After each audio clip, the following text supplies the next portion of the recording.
Irmãos, vamos abrir o texto sagrado, a palavra de Deus, na epístola de Paulo aos Efésios, capítulo 6, e os versículos 10 e 11. Efésios, capítulo 6, versos 10 e 11. Assim diz o texto sagrado, a palavra de Deus. Quanto ao mais, sede fortalecidos no Senhor e na força do seu poder, revesti-vos de toda a armadura de Deus, para poderdes ficar firmes contra as ciladas do diabo. Eu vou repetir. Quanto ao mais, sede fortalecidos no Senhor e na força do seu poder, revesti-vos de toda a armadura de Deus, para poderdes ficar firmes contra as ciladas do diabo. Amém. Que o Senhor aplique a sua palavra ao nosso coração. Estamos ainda comemorando o Natal de nosso Senhor Jesus Cristo, vivenciando esse momento que a Bíblia chama de o dia da plenitude do tempo. Gálatas capítulo 4, versículo 4. Como temos falado aqui, o Natal aponta para o retorno de Cristo. Comemorar o Natal significa em saber, em rememorar, em lembrar e proclamar que Ele está voltando. A qualquer hora, a qualquer instante, Ele virá buscar a igreja. E a igreja deve estar preparada. Os maiores enfrentamentos na humanidade, as maiores batalhas na humanidade, não são meros combates seculares, mas são sim, como diz Paulo aqui, escrevendo aos Efésios, na verdade toda a Bíblia, do Gênesis ao Apocalipse, chama a nossa atenção para este fato de que os maiores combates não são no âmbito secular, mas no âmbito espiritual.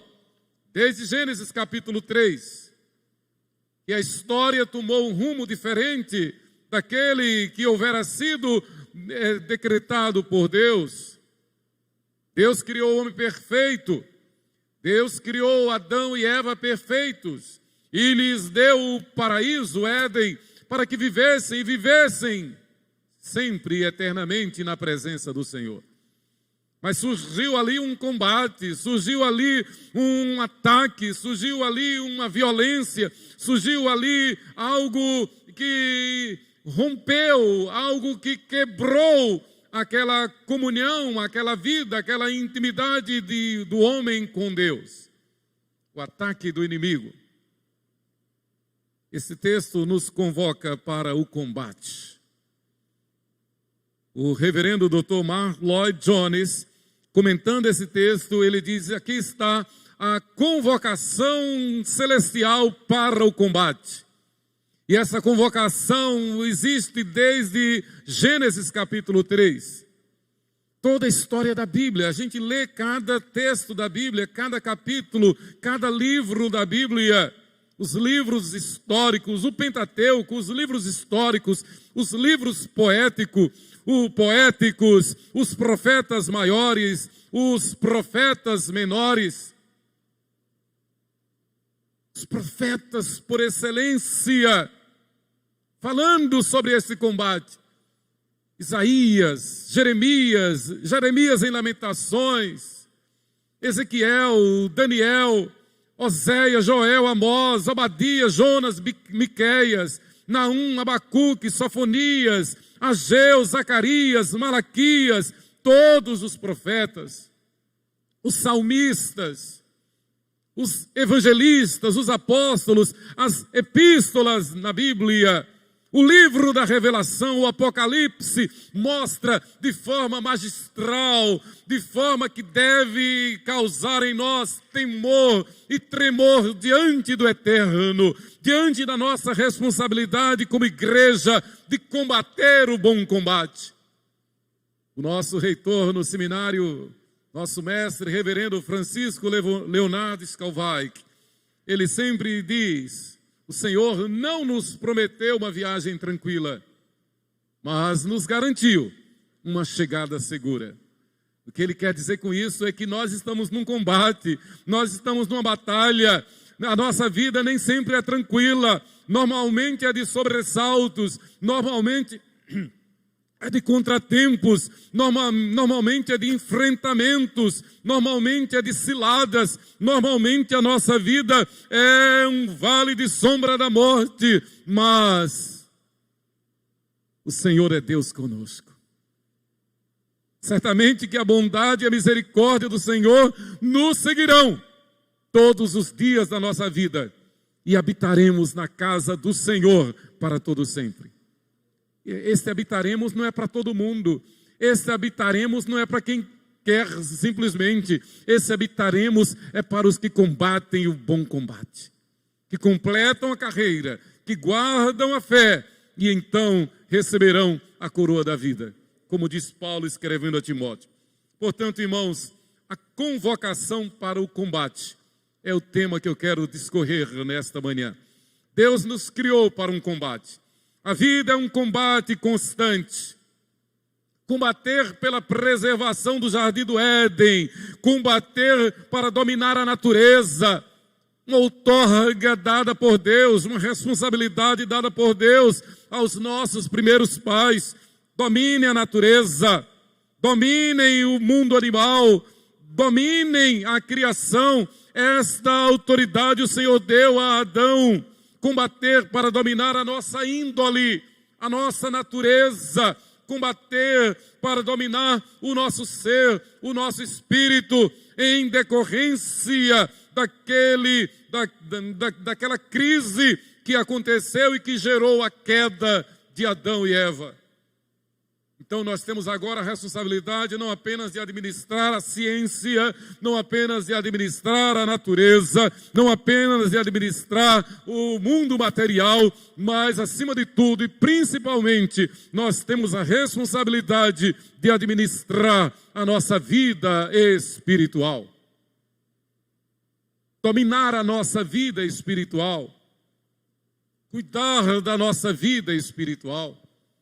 Você percebe que logo no início do ministério de nosso Senhor Jesus Cristo, antes de Ele convocar os apóstolos, antes de Ele iniciar propriamente dito o seu ministério, Ele vai orar, Ele vai buscar a presença do Pai, a bênção do Pai.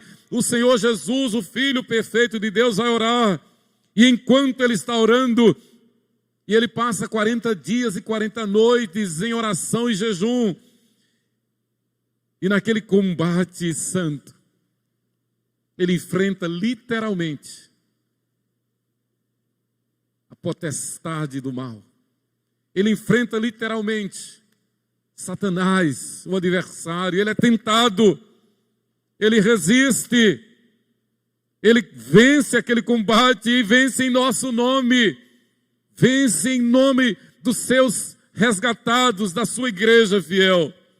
É um combate constante. O Senhor nosso Deus deixou isso muito claro quando disse a Adão, está escrito, e o Senhor Deus lhe deu esta ordem a Adão: de toda árvore do jardim comerás livremente, mas da árvore do conhecimento do bem e do mal não comerás, porque no dia em que dela comeres, certamente morrerás. Um chamado para um combate. Adão, eu não te chamei simplesmente para você ficar aí numa boa, para você administrar a vida ao seu bel prazer. Eu te chamei para você combater o bom combate, para você obedecer, para você ser fiel. Irmãos, nós fomos chamados por Deus para, antes de tudo, sermos fiéis a Ele. Nós fomos chamados não para fazer a nossa vontade, nós fomos chamados para fazer a vontade dEle, para obedecer a Ele e a sua palavra. O combate pela obediência, Adão perdeu, desobedeceu e por consequência toda a sua descendência. Nós todos perdemos aquele combate por causa da desobediência, pois todos pecaram e carecem da glória de Deus. Porque o salário do pecado é a morte. Então, porque Adão perdeu aquele combate, nós perdemos. O apóstolo Paulo, então, escreve essa carta aos Efésios. Possivelmente ele escreveu no ano 62 escreveu quando estava preso em Roma. Aliás, a carta aos Efésios é uma das 4 cartas chamadas cartas da prisão, porque Paulo as escreveu enquanto estava preso, e daquela prisão ele saiu para ser morto, ele foi decapitado. Ele escreveu as cartas aos Efésios, aos Filipenses, Colossenses e Filemon. São as 4 cartas da prisão: Efésios, Filipenses, Colossenses e Filemon. Então ele está ali vivendo os seus últimos dias.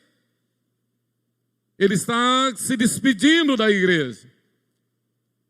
Paulo tinha consciência do que ele esperava. Paulo sabia da sua responsabilidade. Paulo sabia que ele podia livrar-se daquelas cadeias, daquela prisão, bastando tão somente que ele negasse a sua fé. A causa pela qual ele estava preso era exatamente a sua fé. Aliás, um ato recorrente, ainda hoje. A igreja é perseguida por causa da fé.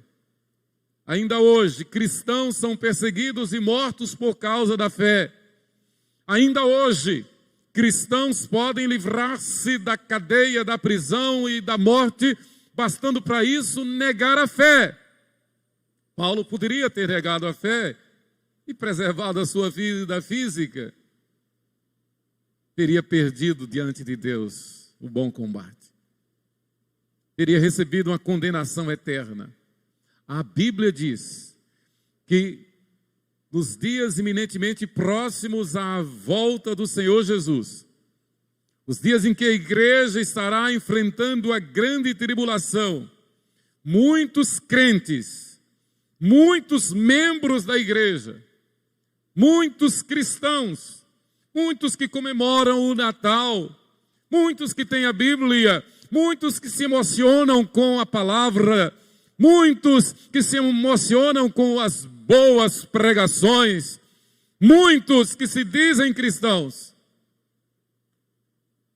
no intuito de salvar a pele, de não serem perseguidos,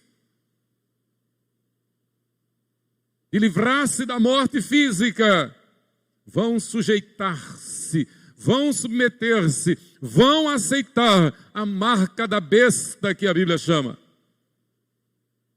Vão negar a Cristo para salvar a sua vida física, a sua vida material. Vão negar a Cristo no intuito de talvez, certamente, preservar a sua saúde, como se fosse viver eternamente aqui. Que louco! Nós não somos daqui. Nós estamos passando rapidamente por aqui. A Bíblia diz que a nossa vida é como abrir e fechar de olhos, é como um conto ligeiro, é como um breve pensamento. Nós não somos daqui. Antes de tentar preservar a saúde física, é nosso dever, acima de tudo, preservar a nossa saúde espiritual. Quando nós comemoramos o Natal de nosso Senhor Jesus, quando vemos tanta festa, tantas luzes, tanta coisa linda, tanta coisa bonita, tantas emoções, que para o cristão fiel, essas são verdadeiras, porque falam da vinda do Messias, da vinda do Cristo, de nosso Senhor e Salvador, que breve voltará, que deu a sua vida na cruz, naquele madeiro maldito, que morreu a nossa morte, que sofreu os nossos pecados na sua pele, sem nunca ter pecado jamais, que sofreu as nossas agruras, que sofreu a condenação dos nossos mais vis pecados. Ele veio para sofrer por nós, para que nós o tenhamos como nosso único Senhor e suficiente Salvador, para que nós levantemos bem alto a bandeira da fé, testemunhando de que Ele é o nosso Deus. E esta é a causa pela qual Paulo escreve aos Efésios, para que a igreja exalte bem alto o nome do nosso Senhor e Salvador Jesus Cristo, que Jesus é o nosso único Senhor e suficiente Salvador, que a nossa esperança está nele, que a nossa paz está nele, que a nossa alegria está nele, que a nossa vida está nele, que a nossa saúde está nele, que ele é a razão do nosso ser, porque nele nós vivemos e nos movemos e existimos. Ele é a nossa única esperança. Ele é, como diz Paulo, Cristo em nós, a esperança da glória. Então esta é a tese de Paulo, escrevendo esta epístola aos Efésios. Paulo estava preso em Roma, ano 62. A cidade de Éfeso era uma metrópole. Só o teatro de Éfeso tinha cerca de 50 mil lugares. Era um estádio. Era o teatro de Éfeso. Em Éfeso estava o templo, a Diana, a deusa dos Efésios. Tão suntuoso, tão magnífico, tão cultuado, tão belo, que foi considerado uma das 7 maravilhas do mundo antigo. O templo, a Diana, a deusa Diana dos Efésios. Era uma cidade cosmopolita, uma cidade poderosa na indústria e no comércio, nas artes, mas principalmente uma cidade que pode ser comparada à Aparecida do Norte, em São Paulo, ou Juazeiro do Norte, no Ceará, onde romarias eram diárias, onde a cidade parava horas, com aquele povo gritando: grande é a Diana dos Efésios, grande é a Diana dos Efésios. E o povo passava horas a fio dizendo essa palavra. Mas Paulo foi a Éfeso. Paulo foi para evangelizar e ficou lá durante 3 anos. E nesses 3 anos, o Espírito Santo deu a Paulo grande vitória, a ponto de os que viviam do culto a Diana temer perder o seu poder econômico, porque a idolatria é também um meio de comércio. É um meio de comércio, é um meio de enriquecimento. A idolatria é alguma coisa que gera grande fonte de renda. E na verdade, uma das forças na economia de Éfeso era justamente o culto a Diana, como é em Aparecida do Norte, como é em Juazeiro do Norte, no Ceará. Então a economia gira em torno da idolatria. A pregação do Evangelho através de Paulo começou a ruir, começou a abalar a estrutura econômica, porque muitos estavam se convertendo ao Evangelho. Muitos estavam abandonando aquelas práticas diabólicas da idolatria lá em Éfeso. Paulo relata que em Éfeso ele teve que lutar com feras. Ele diz isso em 1 Coríntios 15, 32. Em Éfeso, quase que Paulo perdeu a vida num tumulto, apedrejado. Ele provocou, pela pregação do Evangelho, pelo testemunho cristão, ele atraiu inimigos, tornou-se persona non grata em Éfeso. Do pequeno ao grande, do rico ao pobre, da maior autoridade ao povão. Paulo enfrentou inimizade. Paulo foi perseguido. Quase perdeu a vida em Éfeso, se o Senhor não tivesse intervido com um milagre. Atos capítulo 20, versículo 21. Paulo demonstrou um amor especial pelos efésios. Percebe-se isso em toda a epístola que ele dirigiu. Claro, assim deve ser a vida do cristão. E aqui eu faço um parênteses. Irmãos, nós estamos aqui para testemunhar do Evangelho. E o amor que vale, o amor que vence, o amor verdadeiro, o amor que emana de Deus, é o amor que está alicerçado no Evangelho. É o amor que visa anunciar o Evangelho, ensinar o Evangelho, ganhar almas para o Senhor Jesus, ganhar almas para a igreja. Efésios capítulo 3, versículo 10, Paulo é categórico.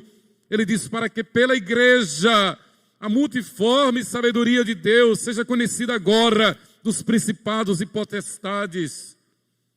Então, é pela igreja, o amor que deve nos caracterizar, sem dúvida alguma, sem nenhuma mensagem subliminar, sem falha nenhuma. O amor que nos move, o amor que Deus derrama em nosso coração, é sim, como igreja, pela igreja e para a igreja. A igreja é o corpo vivo de Cristo aqui na terra. Dizer que ama fora da igreja, dizer que ama sem o amor de Deus que Ele derrama em nosso coração, é comércio, é hipocrisia, é falácia. É falácia, é hipocrisia. O verdadeiro amor é o amor que Deus derrama no coração da igreja. Romanos capítulo 5, versículo 5 e versículo 8. 1 Coríntios capítulo 13, este não é um amor platônico, este não é um mero amor romântico, é o amor de Deus que Ele derrama em nosso coração, é o amor que Ele comprovou, é o amor que Ele alicerçou, dando seu Filho para morrer na cruz do Calvário, em nosso lugar, pelos nossos pecados, e ressuscitar ao terceiro dia, para nossa justificação. Esta é a essência do amor. E isto é amor. Não é o amor comercial, não é o amor platônico, não é o amor romântico, não é o amor mundano, mas é o amor de Deus derramado em nosso coração. Em rápidas palavras, este amor visa ganhar almas para Jesus. Este amor visa anunciar que Jesus Cristo é o Senhor. Este amor visa dizer que por Jesus nós estamos prontos a dar a nossa vida e pronto.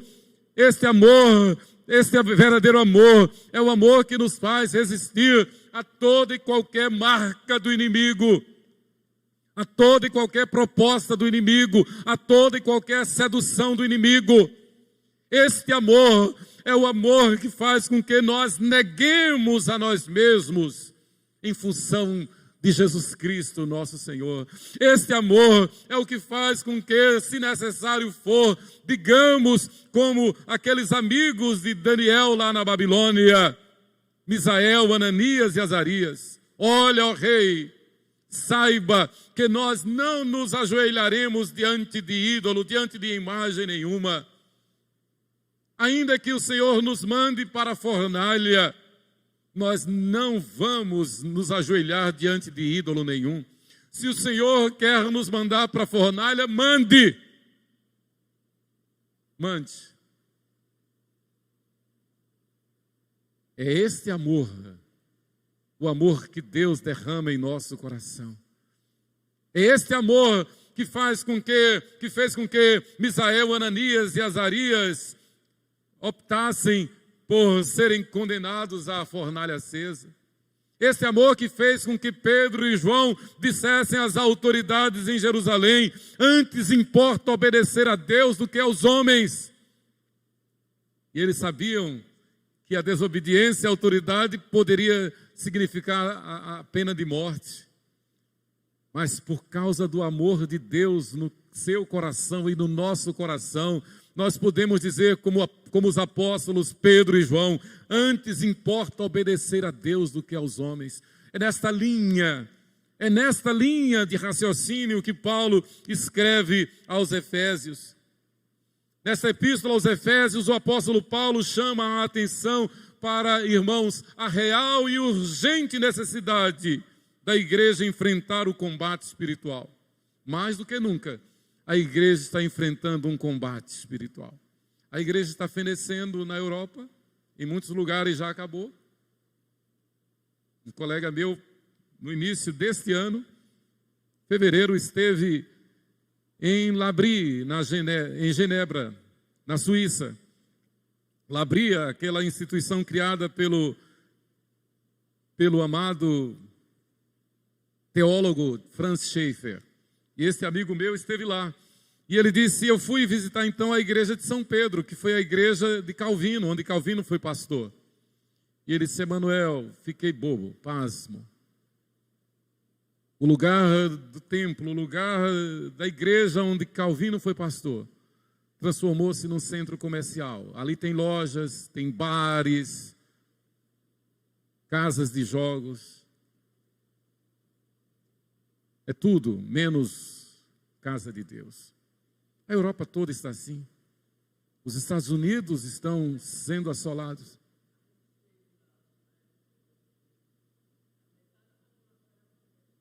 Quando vocês estiveram, a metade era evangélica. Hoje, está desse jeito. Os Estados Unidos estão sofrendo. E nós aqui não é diferente. Incrível, irmãos, é que o inimigo, ele não chega pintando um quadro feio, horrível.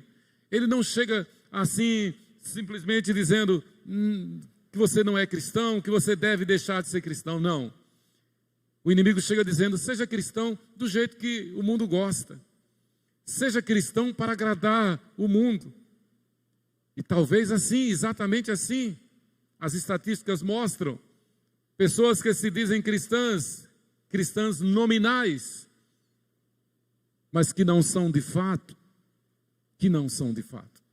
né? Se a gente fizer realmente uma estatística, vai dizer oficialmente que a Suíça ainda a maioria é protestante, que a Alemanha a maioria é protestante, mas na prática não é.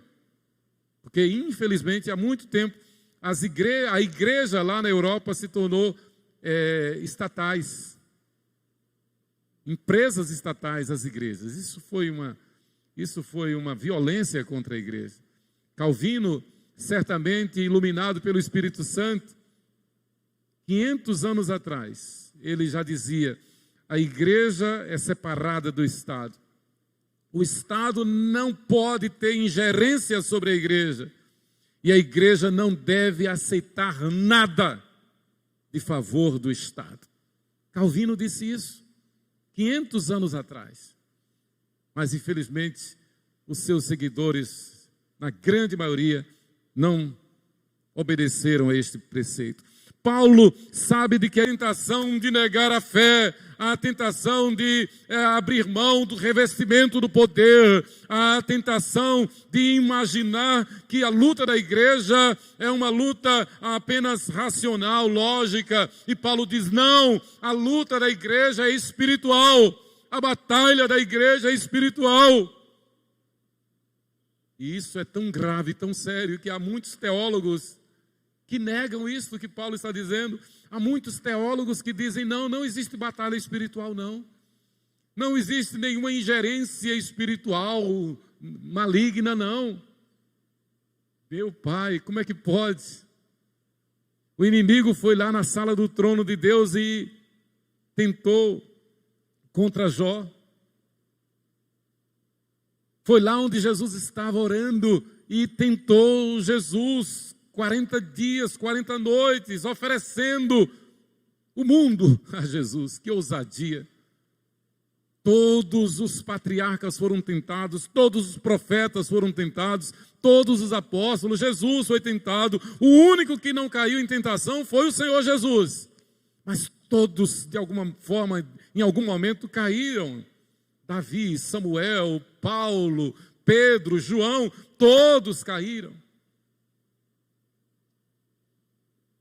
E a palavra de ordem, então, é que nós devemos nos revestir de Deus.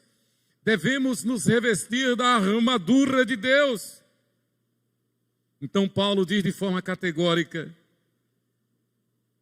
aqui nesta epístola, que o nosso combate não é outro senão a consciência de que a luta do cristão fiel não é contra o sangue e contra a carne. A nossa luta não é contra a biologia. A nossa luta não é contra a ciência, não é contra o sangue, não é contra a carne. A nossa luta não é contra leis humanas. A nossa luta não é contra vírus, contra epidemias ou pandemias, não é contra a biologia. A nossa luta não é contra o sangue nem contra a carne, já dizia o apóstolo Paulo. E sim, a nossa luta é contra os principados e potestades, contra os dominadores deste mundo tenebroso, contra as forças espirituais do mal nas regiões celestes.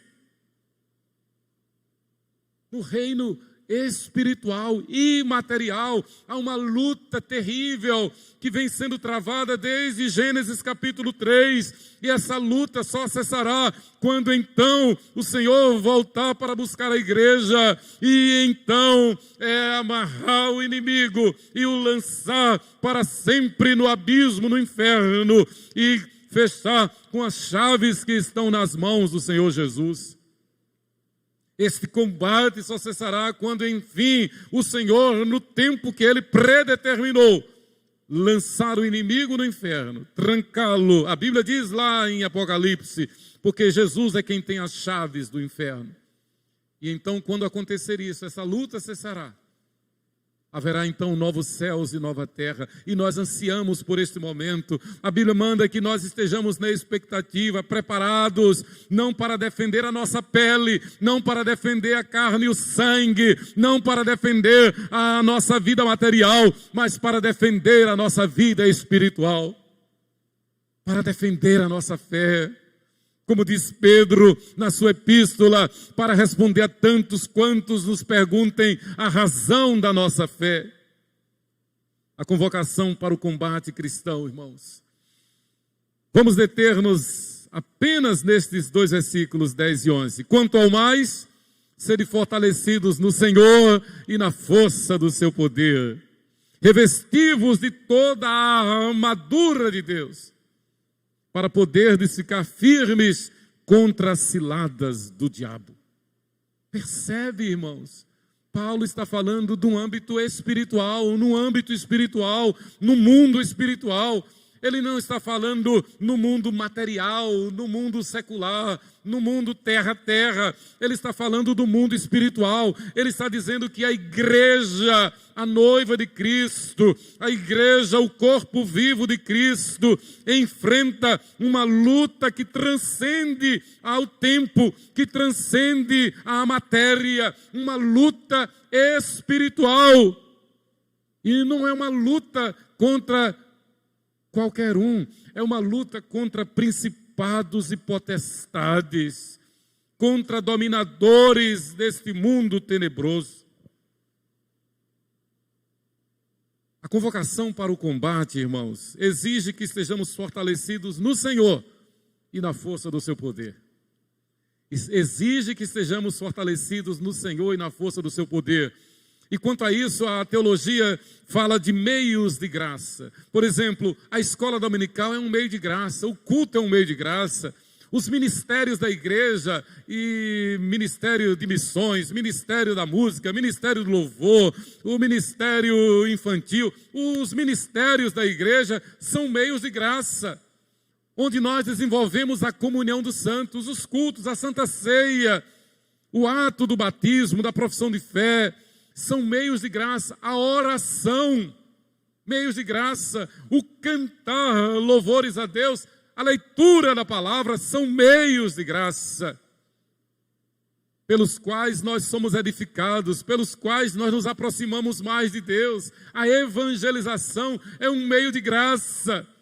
E que oportunidade maravilhosa esta do Natal, de evangelizar, de mandar mensagem não apenas desejando boas festas, não apenas um Feliz Natal, mas anunciando que Jesus é Deus conosco, que Jesus veio para morrer na cruz, e Ele ressuscitou, e Ele voltará para buscar a igreja fiel, e reinarão com Ele, não o povão, mas reinarão com ele os resgatados do Senhor, os que se arrependeram e se converteram a ele. Que oportunidade maravilhosa, ímpar de evangelizar.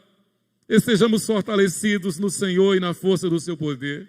Mais uma vez eu cito o reverendo Dr. Mark Lloyd Jones, quando ele disse: não há nada mais urgente para os que se arrogam o nome de cristão, do que captar e entender esta passagem da Escritura. Revesti-vos, sede fortalecidos no Senhor e na força do seu poder. Eu preciso ser fortalecido em Deus. Muitas vezes, irmãos, nós pensamos que podemos fortalecer-nos espiritualmente apenas cuidando da nossa saúde material, da nossa saúde física.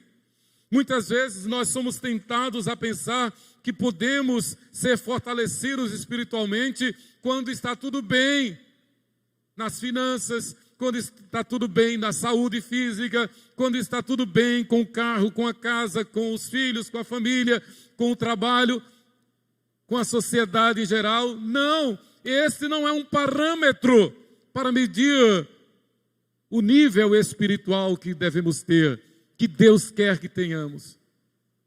O verdadeiro parâmetro para medir a nossa espiritualidade é a nossa fidelidade para com Deus. É a nossa consciência de que estamos fortalecidos no Senhor e na força do seu poder. E isso independe de circunstância, como nós cantamos. Isso independe de circunstância. Isso independe daquilo que possa estar bem em nós, como nós cantamos. Essa paz que eu tenho em minha alma, não é porque tudo em mim vai bem. Eu não ando pelo que vejo, eu não ando pela vista, eu não ando conforme as circunstâncias, mas eu ando conforme a fé no Senhor. Humanamente pode estar tudo ruim, fisicamente pode estar tudo ruim, a saúde pode estar péssima, mas Cristo em nós é a esperança da glória. A nossa esperança não está neste mundo, irmãos. Devemos nos alegrar, a Bíblia nos ensina isto, devemos nos alegrar com o fato de que nós somos cidadãos dos céus e vamos para os céus. E os céus é incomparavelmente melhor do que o melhor que possa ter aqui nessa terra. O mundo sempre ridiculariza quando o cristão se apresenta em sua forma radical. Eu vou repetir, o mundo sempre nos ridiculariza quando nos apresentamos em nossa forma radical. Nos chamam de chatos, de bestas, fanáticos, crentes. No início da igreja aqui no Brasil, chamaram os nossos antepassados de bodes. Depois foram melhorando, chamaram de bíblias. Durante muito tempo, os crentes, os protestantes, eram chamados de os bíblias. Durante muito tempo, os meus pais eu me lembro, foram chamados de puritanos. Hoje está em voga essa palavra. Mas era uma pecha, um apelido. Era um xingamento aos puritanos, aos crentes, os bíblias, os bodes. O mundo nos ridiculariza, o mundo nos humilha, o mundo nos persegue. E não pense que é só nós não, qualquer um cristão. Os maiores pregadores, Billy Graham, Augustus Nicodemos, Hernandes Dias Lopes, os maiores pregadores, John Stott, Lloyd Jones, essa turma é persona não grata no mundo. O mundo nos ridiculariza, o mundo nos humilha, o mundo nos percebe, o mundo quer zombar da igreja. Aquele que é o príncipe deste mundo, a Bíblia diz que Satanás é o príncipe deste mundo, o alvo principal dele é contra a igreja. É contra a igreja. É desmerecer a igreja, é enfraquecer a fé, é desanimar os crentes, é impedir os cultos, é proibir os cultos, é proibir a evangelização. Eu já contei aqui, um colega meu, o reverendo Alain Moraes Júnior, foi pastorear na Alemanha. Formamos juntos, na mesma turma do seminário. E um belo dia ele foi intimado à delegacia. Ele foi acusado na delegacia de estar fazendo proselitismo, de estar querendo impor uma doutrina. Por quê? Porque no dia do aniversário de um de seus filhos, no condomínio ali, no apartamento, no aniversário, na hora de cantar os parabéns, ele leu um texto da Bíblia, cantou um cântico, fez uma oração. Mas havia convidado as crianças do condomínio. E alguns pais foram, e alguns desses pais denunciaram que ele estava fazendo proselitismo. E já naquela época, década de 90, já era proibido na Alemanha de Martinho Lutero. Na Alemanha quase 100% luterana. Já era proibido fazer culto dentro de casa. O pastor Alain teve que responder um processo e certamente foi por isso que ele voltou para o Brasil. Pense nisso. Imagine hoje.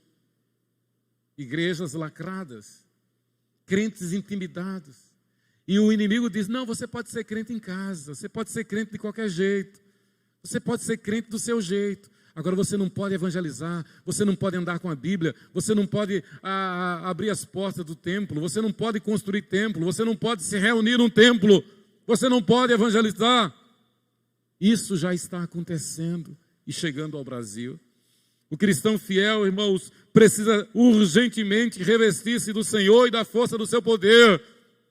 Antes de preocupar-nos, antes de pensarmos na nossa segurança física, devemos pensar e valorizar a nossa segurança espiritual, a nossa comunhão com Deus, a nossa intimidade com Deus, a nossa santificação, sem a qual ninguém verá Deus, a nossa obediência. Qual foi a causa pela qual Adão perdeu aquele combate? Qual foi a causa? Uma única causa, uma única palavra. O que foi que fez com que Adão perdesse? A desobediência. A desobediência. E como sinal da desobediência, obviamente, claro, buscar aquilo que lhe interessava, que fosse agradável aos olhos, agradável ao paladar, a sedução da vida, a imaginação falha e falsa, que se pode ter segurança neste mundo sem Deus. Não há segurança neste mundo sem Deus. A única segurança está no Senhor. Ele é o nosso refúgio, Ele é a nossa fortaleza. Este mundo é sim um vale de sombra da morte, e só vence aquele que estiverem no Senhor e na força do seu poder. Sem esse revestimento de poder de que Paulo fala, revestivos do Senhor, sede fortalecidos no Senhor e na força do seu poder. Sem esse revestimento de poder, do poder de Deus, o cristão torna-se apenas um mero religioso. Aí sim, um mero fanático, um ecumênico, um secularizado, mas nunca um fiel servo de Deus. E há muitos cristãos nominais. Há muitos que se dizem cristãos sem nenhum compromisso com a igreja. E à luz da Bíblia isso é impossível. Para ser cristão fiel, é preciso ter compromisso com a igreja. É preciso ser testemunha fiel. É preciso negar-se a si mesmo, buscar as coisas lá do alto, ao invés de as coisas aqui da terra. Mas, queridos, a convocação para o combate exige que nos revistamos de toda a armadura de Deus. Além de sermos fortalecidos no Senhor, devemos revestir-nos de toda a armadura de Deus. Paulo serve-se da ilustração de uma armadura semelhante àquelas usadas pelos soldados em guerra. Estava conversando há pouco com o nosso dirigente, o presbítero Adilson, ele que é polícia federal, aposentado, mas ele disse que contraiu uma artrose crônica, decorrente dos mais de 20 anos que teve que usar colete de chumbo, colete à prova de bala feito de chumbo, tanto pelo fator chumbo como pelo peso daquele colete. Hoje em dia os coletes são super especiais e bem mais leves e sem causar danos. Então, aí agora imagine uma armadura no tempo antigo. Era uma monstruosidade. Paulo serve-se da ilustração da armadura do soldado em guerra, em batalha, e diz, da mesma forma, o cristão deve se vestir. Quem não já viu, né, uma figura, ou nos filmes, de uma armadura de guerra dos tempos antigos? Era uma verdadeira fortaleza.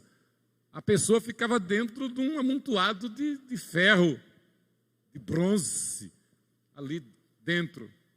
Paulo serve-se dessa figura e diz, cristãos, nós devemos nos vestir de uma armadura desta.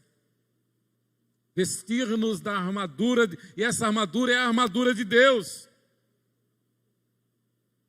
Essa armadura compõe-se da verdade, da retidão, do poder residente no Evangelho. Poder que está no Evangelho, na fé, nos poderes inerentes à salvação, a esperança celestial, da operação íntima do Espírito Santo, que nos conduz na direção da nossa herança celestial. Esta armadura está calcada, alicerçada, formada pela palavra de Deus, ou seja, pela mensagem remidora e fortalecedora do Evangelho de Cristo, com as suas provisões. Ou seja, essa armadura implica, exige que abramos mão de tudo que é carnal, humano, secular, pessoal, que neguemos a nós mesmos e nos revistamos da verdade, da retidão, da justiça, procedentes da verdade, como diz o apóstolo. Nos revistamos de Deus, Deus conosco, literalmente. O Natal chamou a nossa atenção para isto, que Jesus é Deus conosco, sim, Deus conosco. E Ele vai nos habilitar, Ele vai nos capacitar a transpor este vale de sombra da morte, esses dias difíceis, esses dias de escuridão espiritual, esses dias de afronta, de blasfêmia contra a igreja, de usurpação do santo, da troca, da inversão do santo pelo profano. Esses dias em que literalmente as pessoas estão adorando Satanás. Esses dias em que outrora cristãos nominais, obviamente, hoje estão cultuando e desejando literalmente a vinda do anticristo. Estão fazendo cultos, oferendas, dizendo eles que querem que o anticristo venha logo. E se dizendo seguidores, adoradores do anticristo. Nós estamos vivendo esses dias, irmãos. E em muitos lugares a igreja está de braços cruzados. E em muitos lugares a igreja está achando que isso é apenas folclore. E em muitos lugares a igreja está mais preocupada com o seu status quo, mais preocupado com a sua vidinha terrenal. Não, nós temos que nos desprender destas coisas materiais, deste mundo, e buscar as coisas lá do alto onde Cristo vive, e dizer sem medo nenhum, sem sombra de dúvida, dizer com galhardia, com ousadia, com destemor, com fé, nós somos cristãos e esperamos a volta do Senhor Jesus. Nós buscamos a santificação, nós negamos a este mundo. Nós não estamos aqui para defender a nossa pele, nós não estamos aqui para defender a carne e o sangue, até porque a nossa luta não é contra a carne e o sangue. Nós estamos aqui para defender a nossa fé, nós estamos aqui para exaltar que Jesus Cristo é o nosso Deus, é o nosso Senhor, é o nosso Salvador, é a razão do nosso viver. Se vivemos, para o Senhor vivemos, se morremos, para o Senhor morremos, quer pois vivamos ou morramos, nós somos do Senhor. Mas nós não vamos fazer nada que possa de alguma forma, depor contra o nosso Senhor Jesus Cristo. Nós não vamos fazer nada que de alguma forma possa nos impedir de testemunhar da nossa fé, possa afligir a nossa fé. Não, nós vivemos por fé, como nós cantamos, rompendo em fé. Nós vivemos rompendo em fé. Queridos, no grego a palavra armadura é panóplia, ou panoplia no grego, de onde vem no português o termo panóplia. Tem sido muito usado por decoradores e arquitetos, designers, gostam muito dessa palavra. A panóplia é aquilo que reveste, é aquilo que cobre, é aquilo que preenche.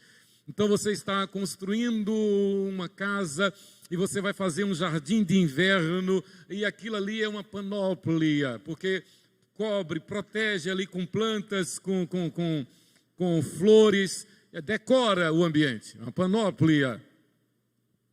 Então essa é a palavra para armadura, que significa a panóplia, aquilo que protege completamente, aquilo que embeleza, aquilo que dá sentido. Aí é onde entra o papel dos designers, né? Dos arquitetos designers, né? Ver a obra como algo belo, não apenas material, não apenas físico, mas belo, né? Estou falando para a nossa arquiteta, doutora Daniele Bandeira. Aquilo que enche os olhos. Não basta construir uma casa, é preciso ter conforto, né? Então a panóplia é exatamente isso. Paulo serve-se dessa figura lá do grego também, né?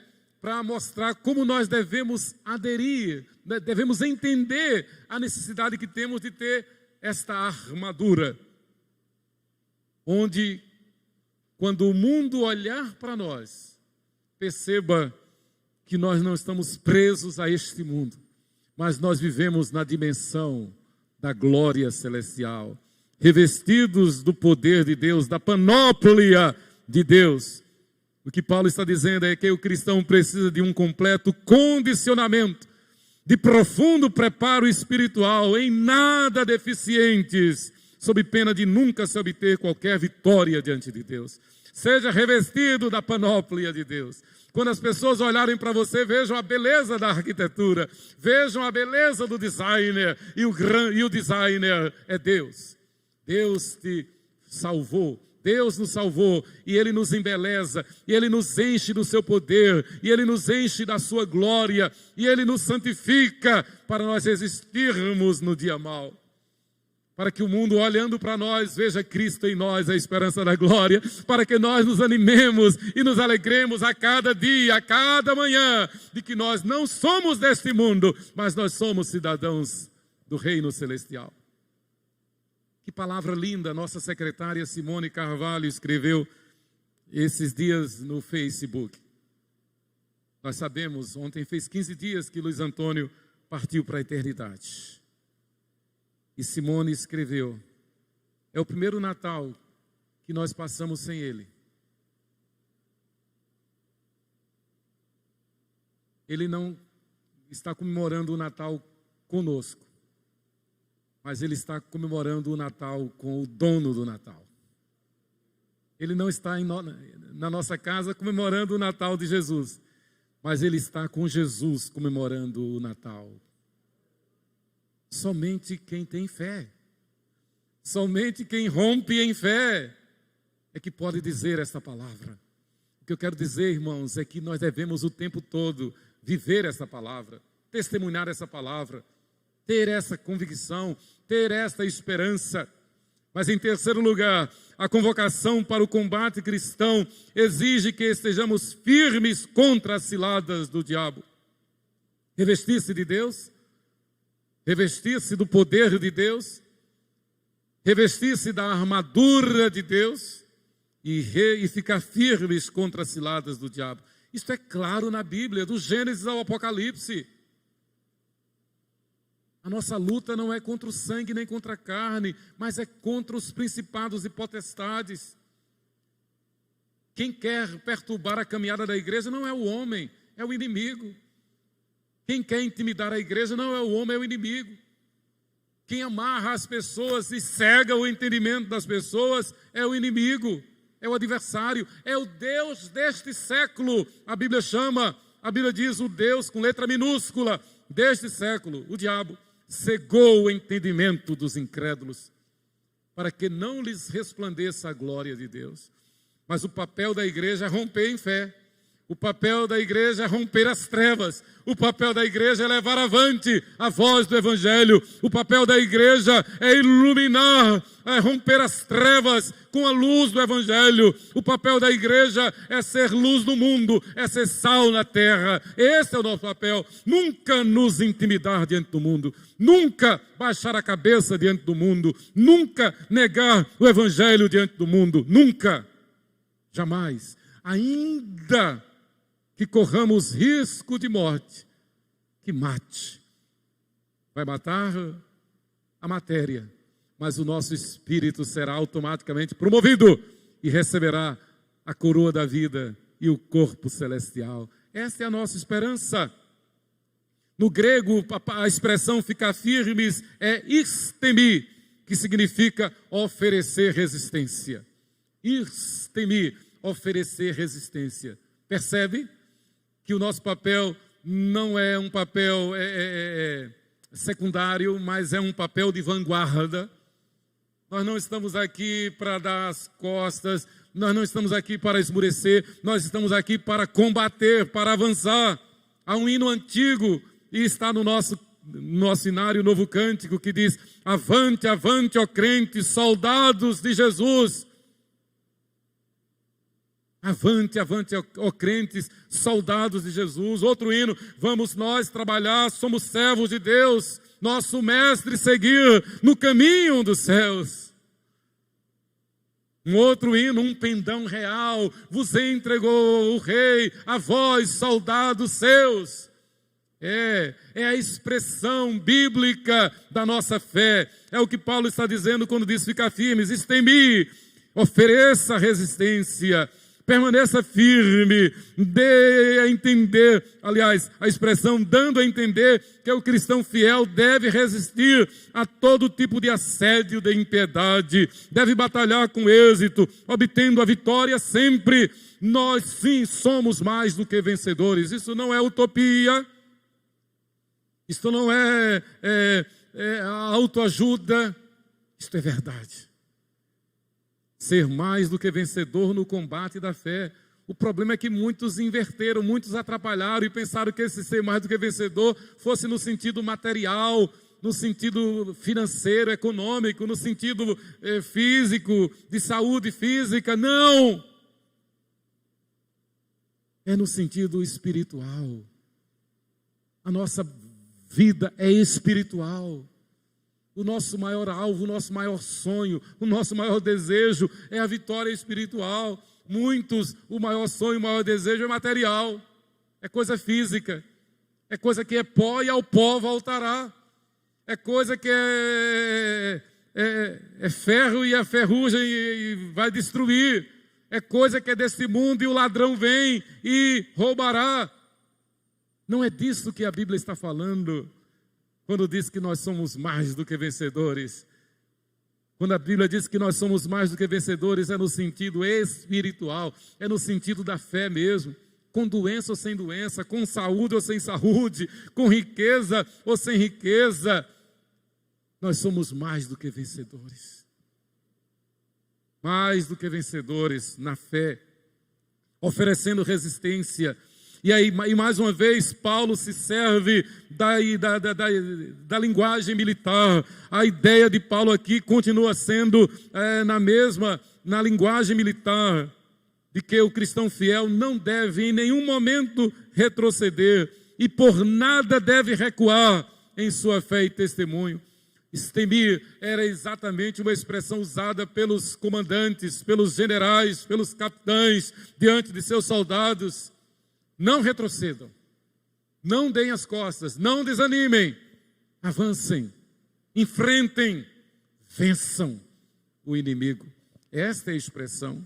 A vida de Paulo, dos demais apóstolos, dos fiéis cristãos, em toda a história, é exemplo dessa firmeza espiritual. Istemi, ficar firmes contra as ciladas do diabo. Quando Deus criou Adão, de antemão deixou bastante claro que, como prova de fidelidade, cumpriria a Adão combater o combate da obediência. Sabemos da história. Adão não quis combater o combate da obediência. Preferiu a desobediência.